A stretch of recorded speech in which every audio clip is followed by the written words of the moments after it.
మోకాళ్లలో గుజ్జును పెంచి నొప్పిని తగ్గించి సర్జరీని దూరం చేసే ఫ్రీడమ్ వాక్. ఈనాడు సంస్థల అధినేత రామోజీరావు మృతిపై సినీ రాజకీయ ప్రముఖులు తీవ్ర దిగ్భ్రాంతిని తెలియజేశారు. ఆయన మరణంతో సినీ రంగంలో తీవ్ర విషాద ఛాయలు అలుముకున్నాయి. ప్రముఖులు, రాజకీయ నాయకులు ఆయన మరణం పట్ల సంతాపం తెలుపుతున్నారు.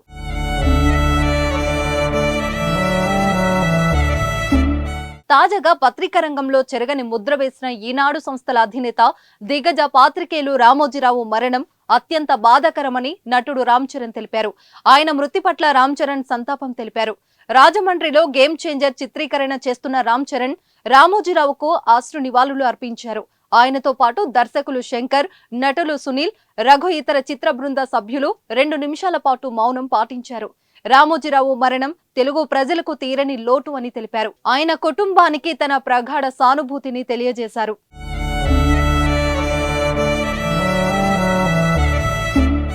సుమన్ టీవీలో మీ పర్సనల్ అండ్ బిజినెస్ ప్రమోషన్స్ కోసం కింది నెంబర్కి కాంటాక్ట్ చేయండి.